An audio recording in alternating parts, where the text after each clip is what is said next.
সুন্দরবন পৃথিবীর সবচেয়ে বড় ম্যানগ্রোভ বন।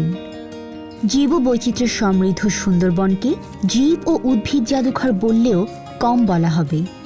এখানে প্রতিনিয়ত চলে প্রাকৃতিক সৌন্দর্য আর অ্যাডভেঞ্চারের এক রহস্যময় মায়ার খেলা। আর এই মায়ার খেলা দেখার জন্যেই মানুষ ছুটে আসে প্রকৃতির এই স্বর্গরাজ্যে। আমাদের ভ্রমণ গাইডের এই পর্বে রয়েছে সুন্দরবন কিভাবে যাবেন, খরচ কেমন হবে, শিপ বুকিং কিভাবে করবেন, কি কি দেখবেন, একদিনে ঘুরে দেখার উপায় সহ সুন্দরবন ভ্রমণের সকল খুঁটিনাটি তথ্য।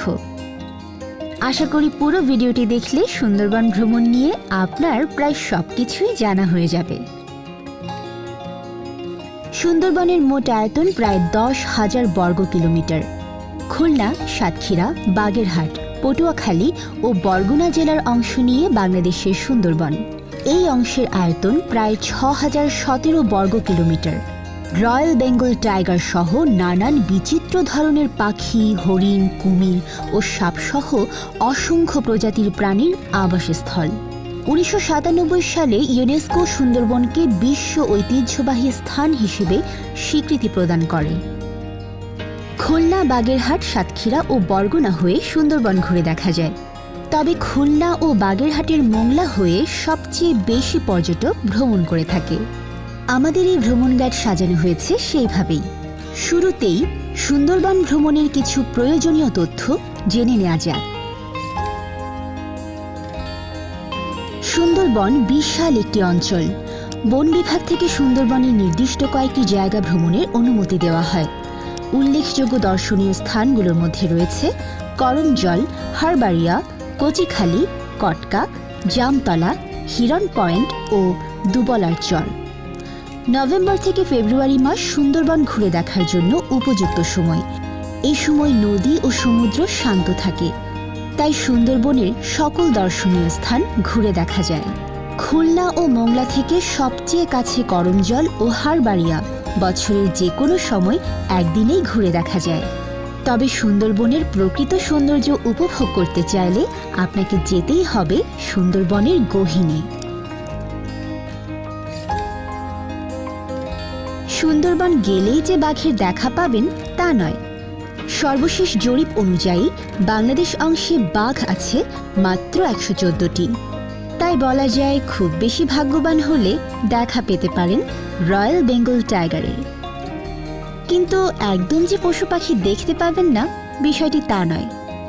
বিভিন্ন প্রজাতির পাখি, কুমির, হরিণ, বানর সহ অসংখ্য বন্যপ্রাণীর দেখা পাবেন সুন্দরবন ভ্রমণে। আপনি চাইলেই কিন্তু একা বা 2-3 জন গ্রুপ করে সুন্দরবনের গহীনে ঘুরতে যেতে পারবেন না। সুন্দরবনের ভেতরে ভ্রমণ করতে হলে অবশ্যই ফরেস্ট অফিস থেকে নির্ধারিত ফি দিয়ে অনুমতি ও সঙ্গে নিরাপত্তা রক্ষী নিয়ে ঘুরতে যেতে হবে। আর সবগুলো স্থান ঘুরে দেখতে লঞ্চ ও শিপ ছাড়া বিকল্প কিছু নেই। নিরাপত্তা, অনুমতি, খরচ আর জটিল প্রক্রিয়ার কারণে সুন্দরবন ভ্রমণের সবচেয়ে সহজ ও সাশ্রয়ী উপায় হচ্ছে কোনো ট্যুর অপারেটরের সাথে যাওয়া। ট্রাভেল এজেন্সির সুন্দরবন ভ্রমণ প্যাকেজগুলো সাধারণত 2 রাত 3 দিন অথবা 3 রাত 4 দিনের হয়ে থাকে। এই প্যাকেজের মধ্যেই শিপে ওঠার পর থেকে ট্যুর শেষ করে ঘাটে ফেরা পর্যন্ত থাকার ব্যবস্থা, 3 বেলার খাবার, 2 বেলার হালকা নাস্তা, বন বিভাগের অনুমতি, নিরাপত্তারক্ষী ও গাইড সহ সকল যাবতীয় খরচ অন্তর্ভুক্ত থাকে। সুন্দরবন ভ্রমণ প্যাকেজের খরচ নির্ভর করে শিপ ও খাবারের মান, কি কি ঘুরে দেখাবে ও কতদিনের ট্যুর তার উপর। মোটামুটি মানের শিপে ঘুরতে জনপ্রতি খরচ হবে 6,000 থেকে 14,000 টাকা। আর বিলাসবহুল ট্যুরিস্ট ভেসেলে ভ্রমণ করতে চাইলে খরচ হবে জনপ্রতি 15,000 থেকে 25,000 টাকা পর্যন্ত। আপনারা যদি একসাথে 30 থেকে 40 জনের মতো হয়ে থাকেন সেক্ষেত্রে নিজেরাই একটা লঞ্চ বা শিপ ভাড়া করতে পারেন। এই ক্ষেত্রে খরচ নির্ভর করবে কোন ধরনের সার্ভিস আপনি পেতে চান তার উপর। সুন্দরবনের ভালো শিপ ও ট্রাভেল এজেন্সিগুলোর তালিকা এবং স্পেশাল ডিসকাউন্ট অফারগুলো জানতে পারবেন আমাদের ভিডিওর ডেসক্রিপশন থেকে। প্যাকেজগুলো সাধারণত খুলনা অথবা মোংলা থেকে শুরু হয়, অর্থাৎ আপনাকে খুলনা অথবা মোংলা যেখান থেকে যাত্রা শুরু সেখানে নিজ দায়িত্বে আসতে হবে। তবে বর্তমানে কিছু ট্রাভেল এজেন্সি ঢাকা থেকে যাওয়া আসার সুবিধা সহ প্যাকেজ দিয়ে থাকে। সুন্দরবন ভ্রমণের ট্রাভেল এজেন্সি কিভাবে বাছাই করবেন, কোন শিপে গেলে ভালো হবে, প্যাকেজ বুকিং কিভাবে করবেন, খুলনা বা মোংলায় কিভাবে যাবেন তা নিয়ে আরও বিস্তারিত তথ্য থাকবে ভিডিওর শেষ অংশে। এইবার চলুন জেনে নেই সুন্দরবনের সবগুলো দর্শনীয় স্থানের বিস্তারিত। আমরা কিভাবে কোথায় ঘুরেছি, কি দেখেছি তার সব কিছু থাকছে এই অংশে। আর বোনাস হিসেবে থাকবে কম খরচে একদিনে সুন্দরবন ভ্রমণ নিয়ে কিছু কথা। আমাদের যাত্রাটা ছিল ঢাকা থেকে মোংলা হয়ে সুন্দরবন। 2 রাত 3 দিনের প্যাকেজে আমরা গিয়েছিলাম সুন্দরবন ঘুরে দেখতে। ঢাকা থেকে আসা যাওয়া অ্যাটাচ বাথরুম সহ ডাবল বেড কেবিনের প্যাকেজের মূল্য ছিল 10,000 টাকা। ঢাকা থেকে রাতে রওনা দিয়ে সকালে পৌঁছায় মোংলা বাস স্ট্যান্ডে। তার কাছেই মোংলা ফেরিঘাট থেকে ছোট নৌকায় করে নিয়ে যাওয়া হয় একটু দূরে নোঙর করে রাখা শিপে। সেখানে যার যার রুম বুঝিয়ে দেওয়া হয়। সকাল 11টায় আমাদের শিপ চলতে শুরু করে পশুর নদী হয়ে সুন্দরবনের উদ্দেশ্যে। মোংলা থেকে যাত্রা শুরু 30 মিনিট পরেই সুন্দরবনের গাছগাছালির সাথে দেখা, আর তখন থেকেই ভালো লাগাটা শুরু হলো। মোংলা ফেরিঘাট থেকে 6 কিলোমিটার দূরে করমজল হচ্ছে সবচেয়ে কাছের পর্যটন স্পট। তারপর হারবাড়িয়া, যা প্রায় 20 কিলোমিটার দূরে। আমাদের প্রথম দিনের গন্তব্য হচ্ছে হারবাড়িয়া। করমজল দেখা হবে ফিরে আসার দিনে। দুপুর 1টায় আমরা চলে আসি হারবাড়িয়া ইকো ট্যুরিজম কেন্দ্রে। সুন্দরবনের যে কোনো এলাকায় যাওয়ার জন্য শিপ গভীর পানিতে নোঙর করিয়ে ছোট ট্রলারে করে পাড়ে ভিড়তে হয়। তার আগে সে জায়গা সম্পর্কে ট্যুরিস্ট গাইড বলে দিবে কতক্ষণ থাকবেন, কি করা যাবে আর কি করা যাবে না। হারবাড়িয়া সুন্দরবনের অন্যতম একটি পর্যটন স্থান। এখানের মূল আকর্ষণ বনের ভেতর দিয়ে যাওয়ার কাঠের ট্রেল। পুরো ট্রেলটা ঘুরে আসতে 30 মিনিটের মতো সময় লাগে। এখানে একটি পদ্মপুকুর ও ওয়াচ টাওয়ার আছে। ওয়াচ টাওয়ার থেকে পুরো হারবাড়িয়া দেখা যায়। পুকুরের এক পাশ দিয়ে যাত্রা শুরু করে ঘুরে আরেক পাশ দিয়ে বের হয়ে আসতে হয়। আশেপাশে যেদিকেই দৃষ্টি যাবে চোখ পড়বে ম্যানগ্রোভ গাছের শ্বাসমূল ও জঙ্গল জুড়ে গুলপাতা সহ নানান প্রজাতির গাছপালার। বনের ভেতরের কাঠের পুল দিয়ে হেঁটে যাওয়ার সময় যে কারোরই অ্যাডভেঞ্চার ও শিহরণ জেগে উঠবে।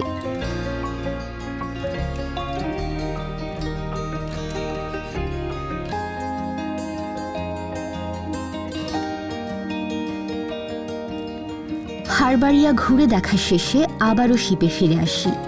শিপের খোলা ছাদের ডাইনিংয়ে বসে দুপুরের খাবার খাওয়া হলো। পুরো সুন্দরবন ভ্রমণেই থাকে সার্বক্ষণিক খাওয়া দাওয়ার ব্যবস্থা। 3 বেলা খাবারের সাথে 2 বেলার নাস্তা এবং যে কোনো সময়ে চা কফি খাওয়ার সুব্যবস্থা। প্রতিবেলার খাবারে থাকে ভিন্নতার ছোঁয়া। একদিন থাকে বারবিকিউয়ের স্পেশাল ডিনার। খাবারের মেনু কেমন হবে তা নির্ভর করবে আপনি কেমন মানের শিপ ও প্যাকেজে যাচ্ছেন তার উপর। সুন্দরবনের চমৎকার সময়গুলোর একটি সূর্যাস্ত। যান্ত্রিক জীবন থেকে দূরে নদী ও অরণ্যের মাঝে এর চেয়ে সুন্দর আর কি হতে পারে। 1 কাপ চা হাতে বনের উপর সূর্যাস্ত দেখার সময়টুকু আজীবন মনে থাকবে। সুন্দরবনের বিকেল সন্ধ্যা উপভোগ করার ফাঁকে আমাদের জাহাজ নিয়ে চলছিল সুন্দরবনের আরও গহীনে, কটকার উদ্দেশ্যে।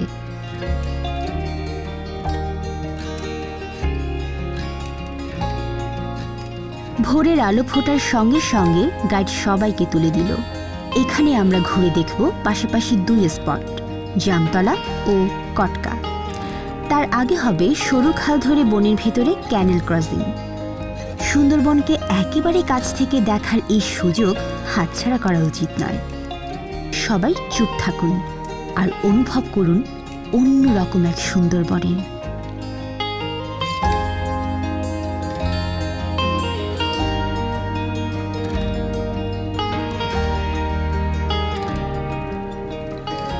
ক্যানেল ক্রসিং শেষে ফিরে আসি জামতলা ঘাটে। প্রায় 3 কিলোমিটার পায়ে হেঁটে যেতে হবে জামতলা বিচে। এই ট্রেলটা কোনো বাঁধানো ট্রেল নয়, যেতে হবে বনের ভেতর দিয়ে। সবার সামনে অস্ত্রসহ গার্ড, আর তার পেছনে অ্যাডভেঞ্চারের নেশায় আমরা কজন যাত্রা শুরু করলাম। ট্রেইলের শুরুতেই একটি ওয়াচ টাওয়ার রয়েছে। এখান থেকে সুন্দরবনের সৌন্দর্যের কিছুটা অংশে একসাথে চোখ বুলানো যায়। আর ভাগ্য ভালো থাকলে এখান থেকে হরিণ কিংবা বাঘের দেখা পেয়ে যেতে পারেন। একটু সামনেই আছে ছোট একটি মিঠা পানির পুকুর। এই পুকুরে হাঁটু পরিমাণ পানি হলেও প্রতিদিন এখানে হরিণের পানি খেতে আসে, আর তাদের পিছু পিছু চলে আসে ডোরাকাটা বাঘ মামা। কিছু দূর যেতেই খবর এসেছে এই বনে বাঘের আনাগোনা আছে। আমাদের সামনে যাওয়াটা বিপজ্জনক। গাইড ও বনরক্ষীর পরামর্শে আমরা জামতলা বিচ পর্যন্ত না গিয়ে ফিরে আসি আগের পথে।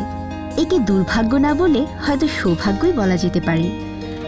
সামনাসামনি সাক্ষাৎ হওয়ার ব্যাপারটা নিশ্চয়ই এত সুখকর হবে না। জামতলার কাছে কটকা অভয়ারণ্য কেন্দ্র। জাহাজে না ফিরে ট্রলারে রওনা হলাম সেখানে। কটকা ফরেস্ট স্টেশনের দক্ষিণে বঙ্গোপসাগর, আর সাগর কোল ঘেঁষে কটকা অভয়ারণ্যটি। কটকায় সবচেয়ে চমৎকার যে বিষয়টি তা হলো এখানে দেখা মিলবে বন্য হরিণ দলের সাথে। কেওড়া বনের মাঝ দিয়ে ট্রেল ধরে মিনিট 15 হাঁটলেই দেখা যাবে হরিণের দল। যত সকালে যাওয়া যাবে তত বেশি হরিণের দেখা পাওয়া যাবে। চুপি চুপি অনেক কাছেও যাওয়া যাবে। এত কাছাকাছি বন্য হরিণ দেখতে পাওয়াটা অদ্ভুত আনন্দ দিল সবাইকে।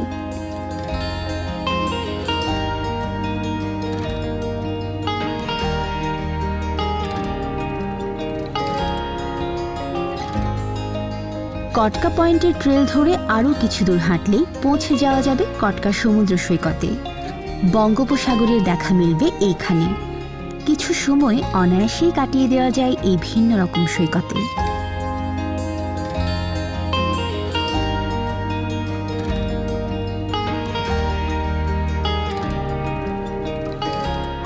কটকা 1 ঘন্টার মতো ঘুরে ফিরে আসার পর শিপ আবার চলতে শুরু করেছে। আমাদের এইবারের গন্তব্য দুবলার চরে। কটকা থেকে দুবলার চর যেতে প্রায় 6 ঘন্টার মতো সময় লাগে। এই সময়টুকু নদীর 2 তীরে সুন্দরবনের অপরূপ সৌন্দর্য উপভোগ করায় মশগুল হলাম। হরিণের ঝাঁক বনে বিশ্রামে ব্যস্ত। কিছু বন্য শূকর হেঁটে যাচ্ছে, নানান রঙের পাখিরা উড়ে বেড়াচ্ছে। পৃথিবীতে এমন অনেক জিনিস আছে যেগুলোকে নিজের চোখে না দেখলে বর্ণনা করে বোঝানো অসম্ভব।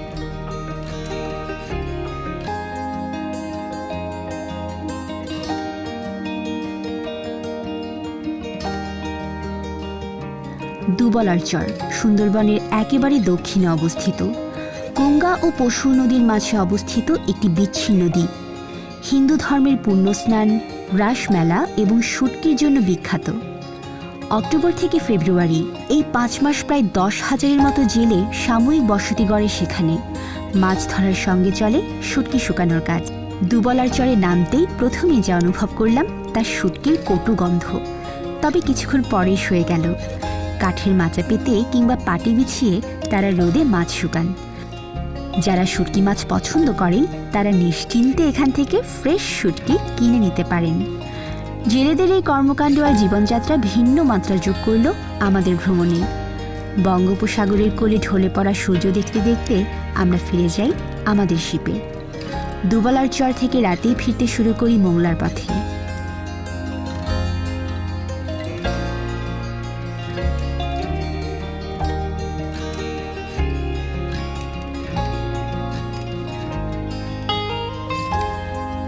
সকালে ঘুম থেকে উঠে দেখি শিপ নোঙর করেছে করম জলের কাছে। এটি মূলত বন বিভাগের হরিণ ও কুমির প্রজনন কেন্দ্র। বনের গহীনে যদি পশু পাখি দেখার সুযোগ না হয়ে থাকে তবে দুধের স্বাদ ঘোলে মিটবে করম জলে। করম জলে ঢুকে প্রথমেই দেখা হলো একপাল হরিণের সাথে। বিশাল জায়গা জুড়ে অনেকগুলো হরিণ রয়েছে এখানে। আপনি চাইলে টাকা দিয়ে লতা পাতা কিনে হরিণকে আদর করে খাওয়াতে পারবেন মন ভরে। হরিণের পাল দেখা শেষে কিছুটা এগিয়ে গিয়ে দেখা পেলাম কুমির প্রজনন কেন্দ্রে। ভাগ্য ভালো থাকলে দেখা মিলতে পারে রোমিও জুলিয়েট নামের এক কুমির দম্পতির। বেশ কয়েকটি খাঁচায় অসংখ্য ছোট কুমিরের বাচ্চার রোদ পোহাতে দেখতে ভালোই লাগলো আমাদের। এখানেও আছে বনের ভিতর দিয়ে চলে যাওয়া কাঠের রাস্তার ট্রেল। এই ট্রেলটি হারবারিয়ার মতোই। এটি করমজল কেন্দ্রের এক পাশ দিয়ে গিয়ে আরেক পাশে বের করবে। ট্রেনের মাঝে আছে ওয়াচ টাওয়ার। সেখানে উঠে দেখা যাবে করমজলের চারপাশ। করমজলে আছে কিছু উন্মুক্ত বানর, তবে তাদের কাছ থেকে একটু সাবধান থাকাই ভালো হবে। করমজল ঘুরে দেখা শেষ করে ফিরে আসি মোংলায়। এই শেষ সময়টুকু আপনার মন কিছুটা হলেও বিষণ্ণ হবে, কারণ রোমাঞ্চের এই জগৎ ফেলে যে ফিরে যাচ্ছেন সেই চিরচেনা পুরনো জগতে। আমি নিশ্চিত করে বলতে পারি, আবার আপনার ইচ্ছে হবে সুযোগ পেলেই এই জল জঙ্গলের দেশে চলে আসতে।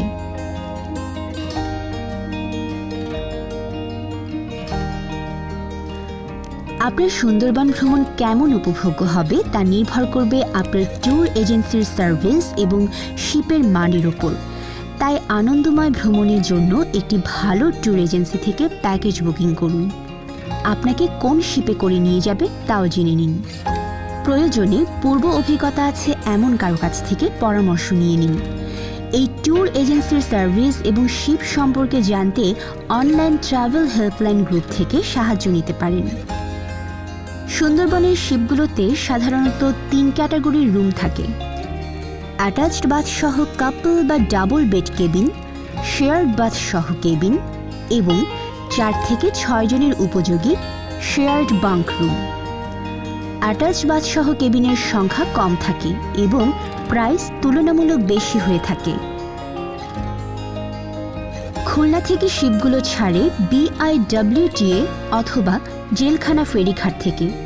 যদি আগে থেকে বুকিং না করে থাকেন তাহলে সুন্দরবন যাওয়ার সবচেয়ে ভালো মাধ্যম হচ্ছে খুলনার BIWTA লঞ্চ ঘাট। ঘাটের আশেপাশে অপারেটররা বিভিন্ন প্যাকেজ অফার করে থাকে, তবে যেভাবেই বুকিং করুন আগে যাচাই বাছাই করে নেওয়াটাই বুদ্ধিমানের কাজ হবে। খুলনা থেকে ছেড়ে যাওয়া সব শিপ মোংলা হয়ে সুন্দরবনে প্রবেশ করে, তাই আবার অনেক এজেন্সির প্যাকেজগুলো মোংলা থেকেই শুরু হয়। মোংলাতে গিয়ে তাৎক্ষণিকভাবে প্যাকেজ পাওয়ার সম্ভাবনা কম থাকে, তাই আগে থেকে বুকিং না থাকলে খুলনা হয়ে যাওয়াটাই ভালো হবে। পিক সিজনে ছুটির দিন বা বিশেষ দিনগুলোতে সুন্দরবন যেতে চাইলে আগেই বুকিং দিয়ে নিশ্চিত হয়ে নিন। ভালো শিপগুলোতে যেতে চাইলে ভ্রমণের অন্তত 2 সপ্তাহ আগে বুকিং দিতে হবে। আপনার যদি বাজেট নিয়ে কোনো সমস্যা না থাকে তাহলে বিলাসবহুল এসি শিপে ভ্রমণ করতে পারেন। সুন্দরবনের ভালো শিপ ও ট্রাভেল এজেন্সিগুলোর তালিকা এবং স্পেশাল ডিসকাউন্ট অফারগুলো জানতে পারবেন আমাদের ভিডিও ডেসক্রিপশন থেকে। আপনি যদি কম খরচে একদিনে সুন্দরবন ঘুরে দেখতে চান তাহলে মোংলা থেকে করমজল অথবা হারবাড়িয়া পর্যটন কেন্দ্র ঘুরে দেখতে পারেন। মোংলা থেকে খুব সকালে রওনা দিলে দুটো জায়গাও একদিনে ঘুরে দেখা সম্ভব। মোংলা ফেরিঘাট থেকে সারাদিনের জন্য নৌযান ভাড়া করা যায়। শুধু করমজল ঘুরে দেখতে ভাড়া লাগবে 1000 থেকে 1500 টাকা। করমজল ও হারবাড়িয়া 2 জায়গায় যেতে ভাড়া লাগবে 3500 টাকা থেকে 5000 টাকা পর্যন্ত। হারবাড়িয়া যেতে চাইলে ভালো মানের ট্রলার ঠিক করা উচিত, আর ভাড়ার ক্ষেত্রে অবশ্যই দরদাম করে নেবেন। করমজল প্রবেশ টিকিট মূল্য জনপ্রতি 23 টাকা এবং হারবাড়িয়া প্রবেশ টিকিট মূল্য 100 টাকা। এছাড়া হারবাড়িয়া ঘুরতে হলে সেখানের অফিস থেকে অনুমতি ও গাইড নিতে হবে। দুপুরের খাবার মোংলা থেকে নিয়ে যেতে হবে। সারাদিন ঘোরাঘুরি করে রাতে মোংলায় থেকে পরের দিন সকালে ফিরে যেতে পারবেন, অথবা ওই দিন রাতেই চলে আসতে পারেন। মোংলায় থাকতে চাইলে পর্যটন কর্পোরেশনের হোটেল পশুর আছে। এছাড়া মোটামুটি মানের বেশ কিছু হোটেল আছে মোংলাতে। ঢাকা থেকে বাসে বা ট্রেনে সরাসরি খুলনা যাওয়া যায়।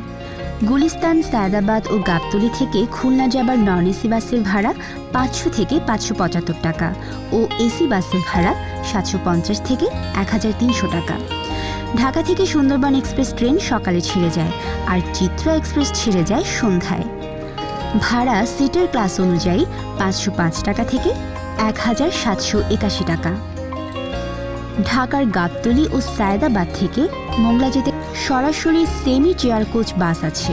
কমফোর্ট লাইন, দিগন্ত, রাজধানী, আরমান পরিবহনের নন এসি বাসে মোংলা যেতে খরচ হবে 450 থেকে 500 টাকা। মোংলায় ভালো বাসে যেতে চাইলে খুলনা যাবার বাসে যেতে হবে। এক্ষেত্রে খুলনার আগে কাটাখালী নামক জায়গায় নেমে যেতে হবে। সেখান থেকে বাস, মাহিন্দ্রা, সিএনজি অথবা বাইকে করে 32 কিলোমিটার দূরে মোংলা যাওয়া যায়, অথবা খুলনায় গিয়ে সেখান থেকে মোংলায় যাওয়া যায়। বাসে ঢাকা থেকে খুলনা বা মোংলা যেতে 7 থেকে 10 ঘন্টা লাগতে পারে। বাস যাত্রায় যেহেতু ফেরি পাড়ি দিতে হয়, তাই সময় আরও বেশি লাগতে পারে। তবে পদ্মা সেতু চালু হয়ে গেলে যাওয়ার সময় অনেকখানি কমে যাবে। সুন্দরবনের অনেক জায়গায় মোবাইল নেটওয়ার্ক পাওয়া যায় না। কিছু জায়গায় শুধুমাত্র টেলিটকের নেটওয়ার্ক পাওয়া যায়। সাথে করে টেলিটকের সিম রাখতে পারেন। শিপে ওঠার আগে অবশ্যই আপনার খুব প্রয়োজনীয় যা যা দরকার তা সাথে নিয়ে নেবেন। প্রয়োজনীয় ঔষধ ও প্রাথমিক চিকিৎসার জিনিসপত্র সাথে রাখুন। মোটামুটি সব শিপেই জেনারেটর দিয়ে বিদ্যুতের ব্যবস্থা থাকে। আপনার প্রয়োজনীয় সকল ডিভাইস চার্জ দিতে পারবেন। শীতের সময় গেলে অবশ্যই ভালো গরম কাপড় নিয়ে নেবেন। এছাড়া বনে হাঁটার উপযোগী ট্রেকিং স্যান্ডেল, কিছু শুকনো খাবার, পাওয়ার ব্যাংক, ক্যাপ, সানগ্লাস নিতে পারেন। বনে প্রবেশ করলে একসাথে থাকবেন। গাইডের কথা অবশ্যই মেনে চলবেন। আর বন ও প্রকৃতির ক্ষতি হয় এমন কাজ থেকে বিরত থাকুন। সুন্দরবন ভ্রমণ নিয়ে যদি আরও কোনো প্রশ্ন থাকে তাহলে কমেন্ট করে তা আমাদেরকে জানাতে পারেন। যেহেতু সময়ের সাথে অনেক তথ্যের পরিবর্তন হয়, তাই সকল আপডেটেড তথ্য ভিডিওর নিচে ডেসক্রিপশন থেকে পড়ে নিন। যদি ভিডিওটি ভালো লেগে থাকে তাহলে লাইক দিন, শেয়ার করুন বন্ধুদের সাথে। আর আমাদের চ্যানেলটি সাবস্ক্রাইব করা না থাকলে ঝটপট করে ফেলুন। অতি শীঘ্রই নতুন কোনো ভ্রমণ স্থানের বিস্তারিত নিয়ে আবার হাজির হব। সেই পর্যন্ত ভালো থাকুন, সুস্থ থাকুন।